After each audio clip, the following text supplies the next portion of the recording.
ये उस समय की बात है जिस समय महाभारत का युद्ध समाप्त हो चुका था। पांडव और कौरव कुल के अनेक वीर गति को प्राप्त हो चुके थे। बोले यदा मृधे कौरव सृंजयानाम वीरे स्वधो वीर गतिम गतेषु मृकोदरा विद्ध गदाभिमर्श भगनोरुदंडे धृतराष्ट्रपुत्रे। सूर्य महाराज कहते हैं ये उस समय की बात है जिसमें महाभारत का युद्ध समाप्त हो चुका था। कौरव और पांडवों की तरफ से अनेक वीर जो है वो वीर गति को प्राप्त हो चुके थे। पांडवों को विजयश्री की प्राप्ति हुई थी। उस समय भग्नोरुदंडे धृतराष्ट्रपुत्रे भीमसेन की गदा के प्रहार से दुर्योधन का उरुदंड भेदन हो चुका था। जंघाउर कमर टूट चुकी थी। कुरुक्षेत्र में पड़ा हुआ एक पल मृत्यु की प्रतीक्षा कर रहा था कि कब मृत्यु आए।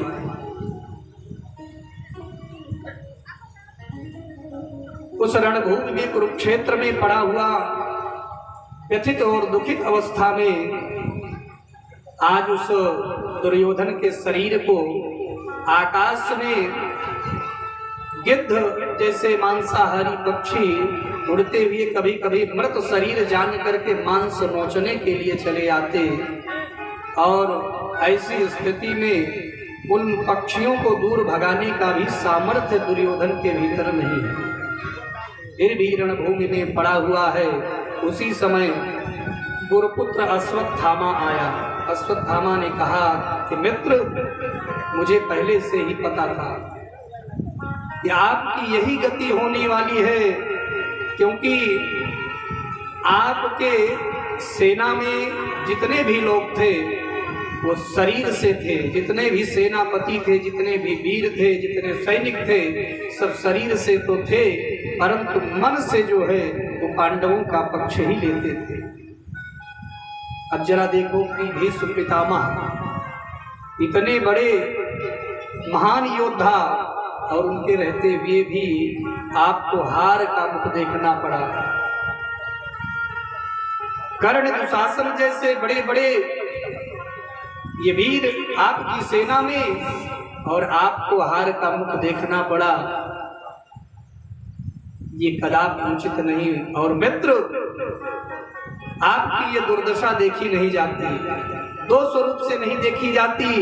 एक तो हमारे मित्र हैं, तो मित्र को मित्र के दुख में सहभागिता बराबर की होनी चाहिए। इसलिए मित्र होने के नाते आपका यह दुख देखा नहीं जाता। दूसरे भाव से आप हमारे राजा हैं, तो इसलिए ये आपकी दुर्दशा देखी नहीं जाती। तब दुर्योधन ने कहा कि मित्र अश्वत्थामा, जो होना था सो हो गया, अब मेरे लिए तुम कुछ कर सकते हो क्या? और तुम ये सोच रहे होगे कि मुझे मरने का, मृत्यु का कष्ट हो रहा है, तो मुझे लेस मात्र भी मरने का कष्ट नहीं है। क्यों? क्योंकि 99 भाई मारे जा चुके हैं, एक मैं बचा हूं। मैं भी मृत्यु शैया पर पड़ा हूं, मृत्यु का मैं इंतजार कर रहा हूं। कब मृत्यु आ जाए इसका कोई पता नहीं, लेकिन फिर भी मुझे कष्ट नहीं है। कष्ट इस बात का है कि मेरे सामने शत्रु मात्र 5 थे, 5 ही शत्रु थे, 5 पांडव थे। यदि 99 भाई मर चुके हैं, एक मैं बचा हूं, यानी 100 भाई मैं मर चुका हूं। और शत्रु पक्ष में यदि एक भी पांडव मारा गया होता तो आज मुझे मरने का इतना कष्ट ना होता। मरने का तो मुझे बिल्कुल कष्ट नहीं है, लेकिन कष्ट इस बात का है कि एक भी पांडव मर गया होता तो मुझे इतनी तकलीफ ना होती। इस प्रकार से दुर्योधन ने जब कहा तो अश्वत्थामा ने कहा कि मित्र, जो कार्य बड़े बड़े वीर नहीं कर सके वह प्रिय कार्य मैं अवश्य आपका करूंगा, आप हमारे मित्र हैं। और यह अश्वत्थामा संकल्प लेता है कि अभी तक पांडव जीवित रहे, लेकिन आज ही समझो कि अब इन पांडवों का विनाश सुनिश्चित है। और मैं प्रतिज्ञा करता हूं कि पांचों पांडवों का सिर काट करके आपके चरणों में डाल दूंगा। ऐसी घोर जब प्रतिज्ञा ले लिया तो दुर्योधन ने कहा कि मित्र, यदि तुम मेरा यह प्रिय कार्य करोगे तो मैं तो अब मरने ही वाला हूं, लेकिन एक राजा होने के नाते मैं अपने समस्त राज्य का अधिकार मैं आपको सौंपता हूं। आज ही मैं आपको अपने राज्य का राजा बनाता हूं। और तुरंत ही बहते हुए अपने शरीर के उस रक्त से अपने हाथ के अंगूठे में लगा करके मस्तक में तिलक कर दिया। राज तिलक हो गया। आज से मेरे राज्य के तुम राजा बनोगे, मैं तो मर ही जाऊंगा। और ऐसा अधिकार दे दिया दुर्योधन ने।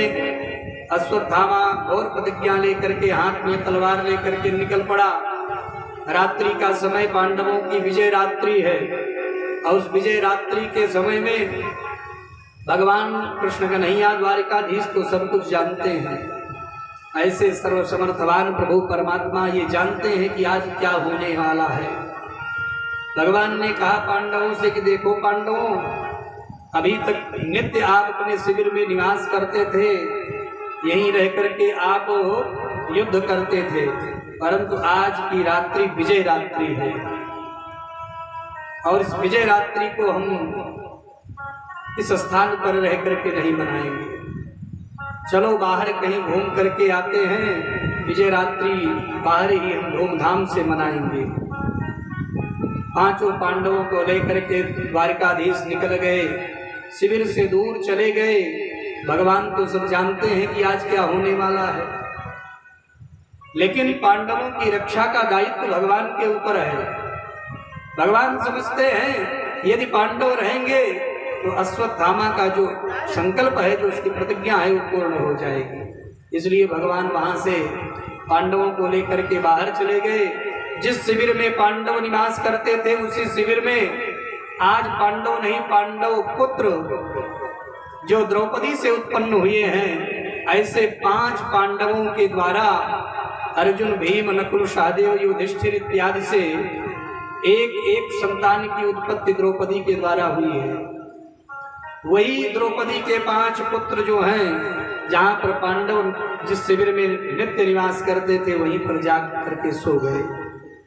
रात्रि का समय, द्रौपदी अपने शिविर में विश्राम कर रही हैं, और काली अंधेरी रात्रि में वह दुष्ट अश्वत्थामा शस्त्र लेकर के चला। सोचा कि कैसे इन पांडवों का मैं वध करूंगा।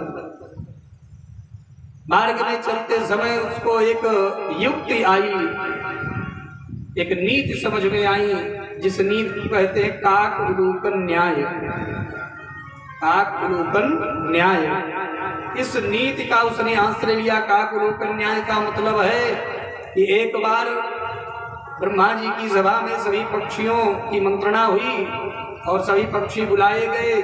उसमें ये निर्णय किया गया कि इसको राजा बनाया जाए, इसको राजा बनाया जाए। उसमें सबकी सहमति से लोगों ने कहा कि भाई जो उल्लू होता है बड़ा बुद्धिमान होता है, बुद्धिमान पक्षी है, अब इसी को जो है राजा बना दिया जाए।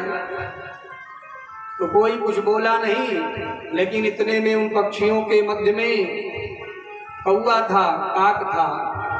उसने कहा रे इनको कहाँ राजा बना दे रहे, उनको दिन में दिखाई नहीं देता है, ये कौन सा न्याय करेंगे। इसलिए राजा ऐसा होना चाहिए कि जो चालाक भी हो, बुद्धिमान भी हो, और सबको समान दृष्टि से देखने वाला हो, और उचित अनुचित का सही निर्णय करने वाला हो। इसलिए ऐसे को राजा बनाना चाहिए। और बस इतना कहते ही वहां पर उल्लू को राजा नहीं बनाया गया, परस्पर उल्लू और कौवे में ये दुश्मनी हो गई। यही कारण है कि दिन में उल्लू को नहीं दिखाई देता, तो कौवा लोग जहाँ पर उल्लू दिखाई देते हैं उनको उनके ऊपर झपट पड़ते हैं मारने के लिए, और रात्रि के समय में कौवों को नहीं दिखाई देता, उल्लू को दिखाई देता है। तो उल्लू जो है वो कौवों को मार देते हैं। यही है काकलू का न्याय है। तब उसको यही नीति समझ में आई कि रात्रि के समय सब लोग सो रहे होंगे और सोते हुए पांडवों का मैं वध कर दूं। रात्रि के समय में हाथ में नग्न तलवार लेकर के मस्तक पर काली पट्टी बांध करके शिविर में प्रवेश किया, और जिस शिविर में पांडव नित्य निवास करते थे वहीं पर पांडवों के 5 पुत्र सोए हुए थे। निरपराध उन 5 द्रौपदी के पुत्रों का उस दुष्ट आतताई अश्वत्थामा ने वध कर दिया, सिरोच्छेदन कर दिया, सिर को काट लिया। पांडव समझ करके पांडव पुत्रों का सिर काट करके रात्रि के समय में ले करके वह अश्वत्थामा प्रसन्न हो करके कि मैं पांडवों का वध कर दिया हूँ, निश्चित अब मैं राजा बन गया हूँ, ऐसा प्रसन्न हो करके पांडवों का सिर, पांडव पुत्रों का सिर ले करके कुरुक्षेत्र में जब पहुंचा तो दुर्योधन के समक्ष पहुंच करके और प्रसन्न चित्त होकर के कहा कि मित्र जरा देखो, जो कार्य आपका बड़े बड़े वीर नहीं कर सके वह प्रिय कार्य करके आया हूँ। मैं पांडवों का सिर काट कर ले आया हूँ। इतना कहना था कि दुर्योधन के प्रसन्नता की था नहीं, प्रसन्नता की था नहीं दुर्योधन की कि चलो पांडव मर गए, लेकिन दूसरे ही क्षण में दुर्योधन ने ये विचार किया कि ये कह रहा है कि 5 पांडवों का सिर काट करके ले आया, ये संभव नहीं है। क्यों? क्योंकि सभी पांडवों का शरीर कट सकता है, लेकिन भीम का शरीर वज्र के समान है, कोई शस्त्र काट नहीं सकता है। ये कैसी आश्चर्यजनक बात कर रहा है। तुरंत दुर्योधन ने कहा कि मित्र जो भीम वाला सिर है वो जरा दिखाओ। भीमसेन का जो पुत्र था, जो द्रौपदी से उत्पन्न हुआ था, भीम जैसा था, रात्रि के समय उस चंद्रमा के प्रकाश में वहां अश्वत्थामा भीम के पुत्र का सिर भीम का सिर समझ करके जैसे ही हाथ में दिया तो भीम से बहुत बड़ी जलन रखता था दुर्योधन, और उसने हाथ में उस भीम का सिर समझ करके हाथ में लेकर के जैसे ही क्रोध में आकर के दबाया, वैसे ही सिर जो है वो बिखर गया। समझ गया अरे ये तो भीम का सिर नहीं हो सकता है, ये पांडवों का सिर नहीं हो सकता है। कहा जरा और सिर दिखाओ। उस चंद्रमा के प्रकाश में दुर्योधन ने जब उन शीश को देखा तो कहा अरे मित्र अश्वत्थामा, ये कैसा घोर अपराध आपने कर दिया। अरे ये पांडवों का सिर नहीं, ये पांडव पुत्रों का सिर है। मैंने अपने जीवन पर्यंत पाप ही पाप किया था, आज इस जीवन के अंत समय में तूने मुझे महापाप का भागीदार बना दिया। जा, मैं तुझे जैसे अपराधी का मुख देखना नहीं चाहता हूँ। अरे इन निरपराध बालकों ने हमारा क्या बिगाड़ रखा था। इस महाभारत के युद्ध में हमारे परिवार के जितने भी लोग थे सब समाप्त हो गए थे।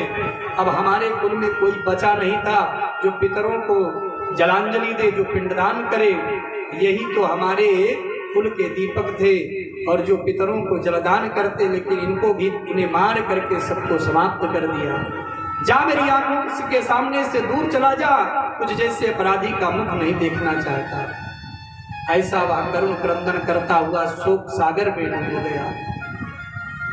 शोक में जब डूब गया तो इस दुर्योधन का प्राणांत हो गया, क्योंकि इसको आशीर्वाद था अधिक जब प्रसन्नता होगी अथवा जब अधिक दुख होगा, दोनों ही परिस्थितियां जब सामने होंगी तुम्हारी मृत्यु हो जाएगी, ऐसा आशीर्वाद था। और दोनों परिस्थितियां आज सामने आई। जब सुना कि पांडवों का सिर कट करके मेरे आंखों के सामने आया है तो प्रसन्नता की था नहीं। दूसरे ही क्षण में जब विचार किया और पता चला कि ये तो पांडवों का नहीं, पांडव पुत्रों का सिर है, तो वहां शोक सागर में डूब गया। दुर्योधन का प्राणांत हो गया। और इधर रात्रि व्यतीत होती है, सुबह का समय आया। पांडव लौट करके पुनः अपने शिविर की ओर आए। मैया द्रौपदी ने सोचा कि बच्चे अभी उठे नहीं, सुबह का समय हो गया, सूर्य सिर पर आने वाले हैं और अभी तक उठे नहीं, चल करके जगा दूं। कि उठे। ऐसा सोच करके मैया द्रौपदी जैसे ही बालकों के शिविर में प्रवेश करना चाहती हैं तो दरवाजे के सामने देखती हैं खून की धार बह रही है। रक्त की उस धार को देख करके झट द्रौपदी शिविर में प्रवेश किया और देखा कि बच्चों का शव पड़ा है, सिर का पता नहीं, सिर गायब हो गया है। मृत सैया पर देख करके मैया द्रौपदी ने चीख लगा दिया, चिल्ला उठी कि माता शिशूनां निधनं सुतानां निशम्य घोरं परितप्यमाना तदा रुदद्वाष्पकलाकुलाक्षी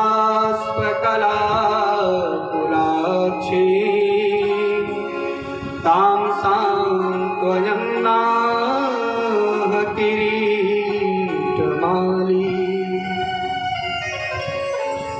मैया द्रौपदी चीख पड़ी, रोने चिल्लाने लगी और उस रोने चिल्लाने की आवाज पांडवों के कान में जब पड़ी तो पांडव तुरंत झट दौड़ करके आए और द्रौपदी की उस दशा को देख करके गांडीवधारी अर्जुन हाथ में अपने गांडीव को ले करके मानो आज द्रौपदी के साहस को, ढांढस को बंधा रहे हैं कि देवी द्रौपदी निराश होने की बात नहीं, आप तो छत्राणी हैं, इस प्रकार से आपको निराश नहीं होना चाहिए, इस प्रकार से अधीर नहीं होना चाहिए।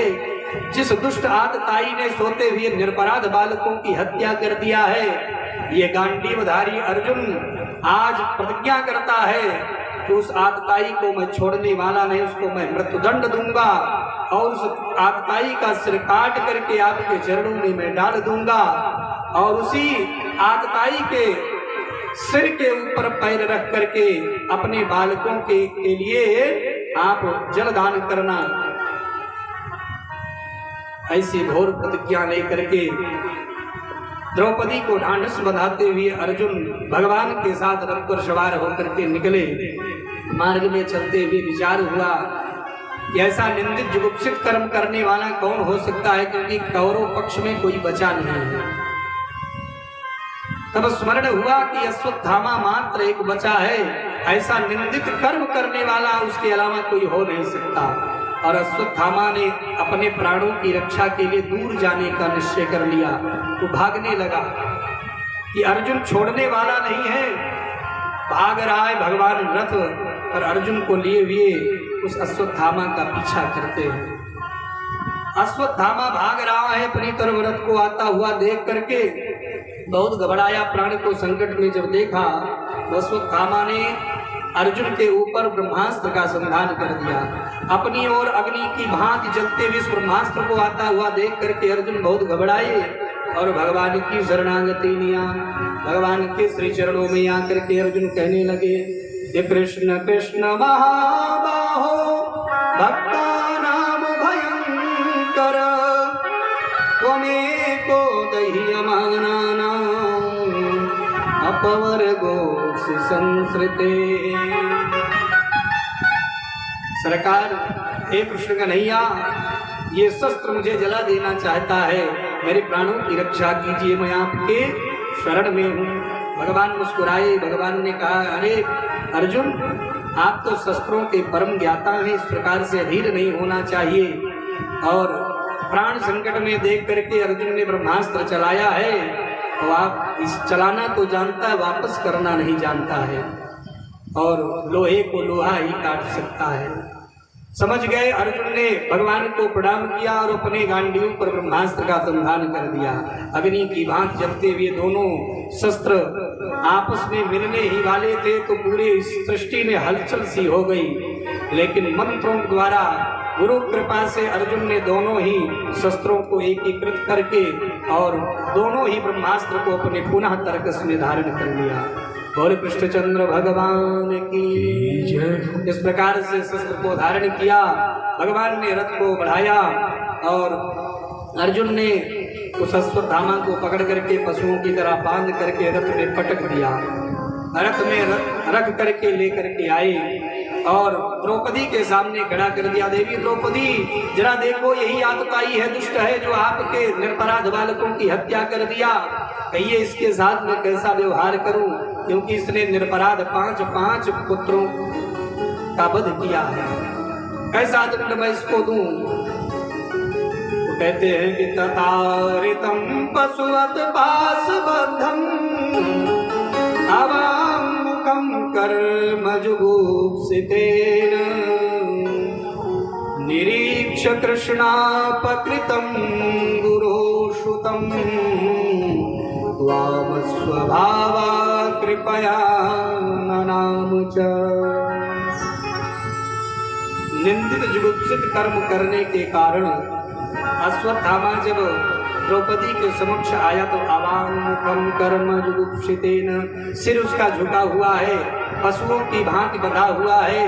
और जैसे ही दृष्टि उठाकर द्रौपदी ने देखा तो देखते ही द्रौपदी ने आवाज लगा दिया कि उवाच चास हन्तस्य बन्धनानयनं सती मुच्यतामेष ब्राह्मणो नितरां गुरु। देवी द्रौपदी बोल पड़ी, अरे महाराज मुच्यताम, इनको छोड़ दो, छोड़ दो। क्यों छोड़ दो? क्योंकि ब्राह्मणों नितराम गुरु, ये ब्राह्मण है और ब्राह्मणों में भी गुरुपुत्र हैं। ब्राह्मण को दंड देने का किसी को अधिकार है नहीं, इसलिए इनको छोड़ दीजिए।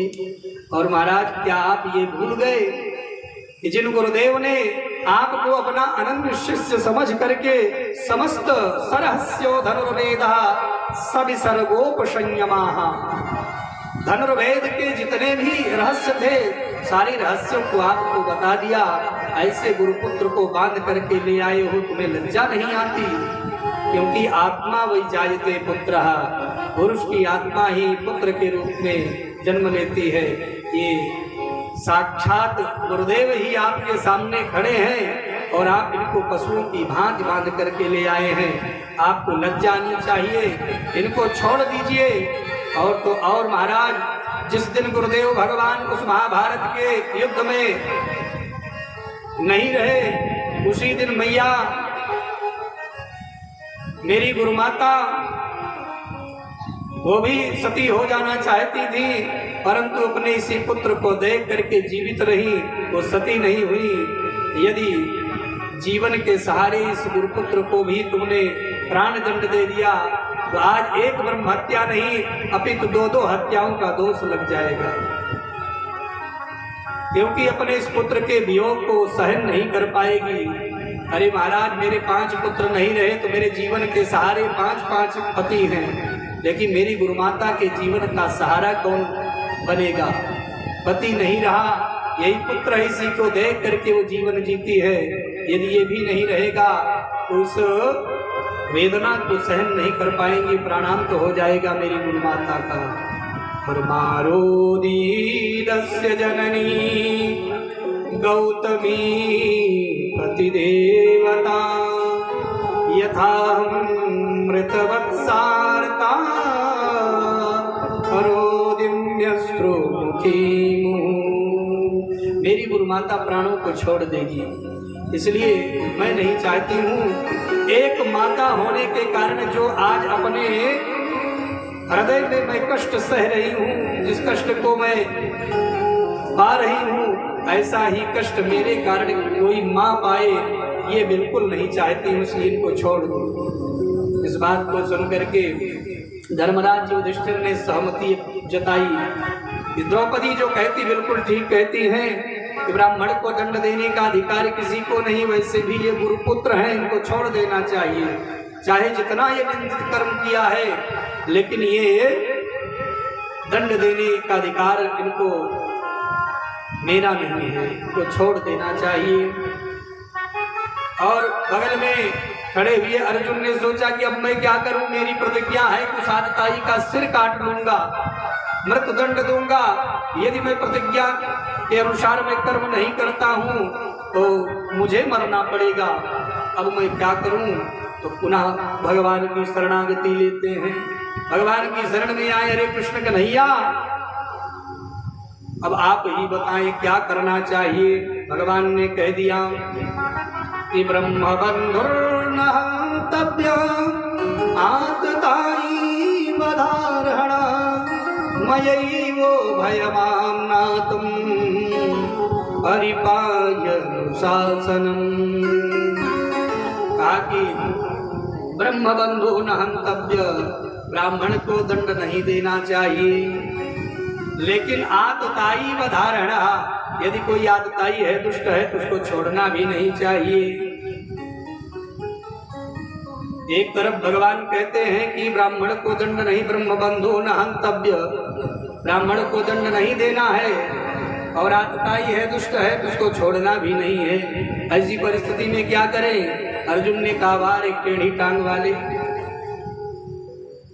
तुम देखने में भी टेढ़े लगते हो और तुम्हारी बात भी बड़ी टेढ़ी मेढ़ी होती है। एक तरफ कहते हो कि दंड नहीं देना चाहिए, दूसरी तरफ कहते हो छोड़ना नहीं चाहिए, क्या करना चाहिए?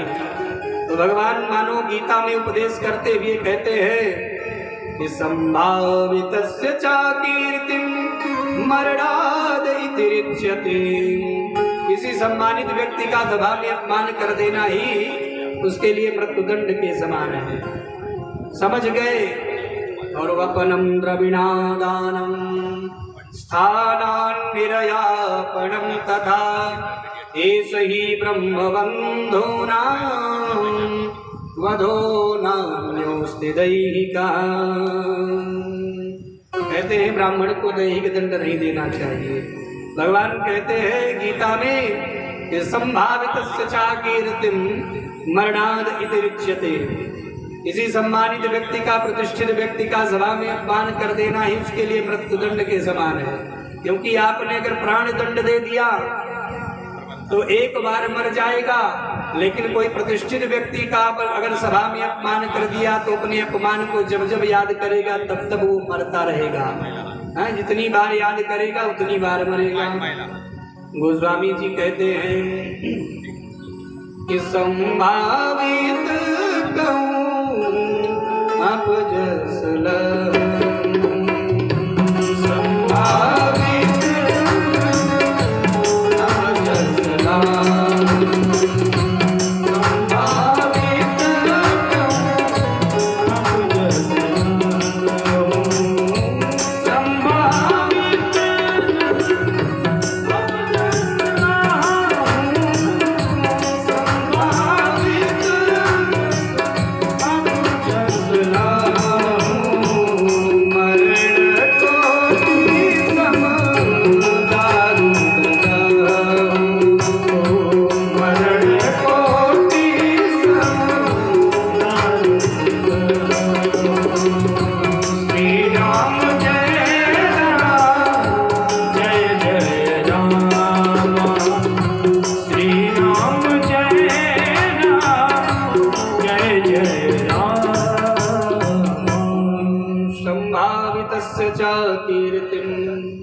गोस्वामी जी कहते संभावित कहूँ अपजस लाहूं। तो किसी सम्मानित प्रतिष्ठित व्यक्ति का अपमान करना है उसके लिए मृत्युदंड के समान है। और अर्जुन समझ गए, तुरंत ही अपनी ज्ञान से तलवार को खींच लिया और उस अश्वत्थामा के मस्तक पर लगी हुई मणि को तुरंत निकाल लिया और उसके केस को और मूंछ को साफ करके और मुख में कालिक लगा करके धक्के मार करके अपमानित करके अपने उस सभा से बहिष्कृत कर दिया, निकाल दिया। इधर अश्वत्थामा का यह अपमान हो गया पांडवों द्वारा और अश्वत्थामा मार्ग में चल रहा है और विचार कर रहा है कि जरा देखें इन पांडवों ने हमारा अपमान कर दिया और इस पांडव कुल में कोई बचा तो नहीं है।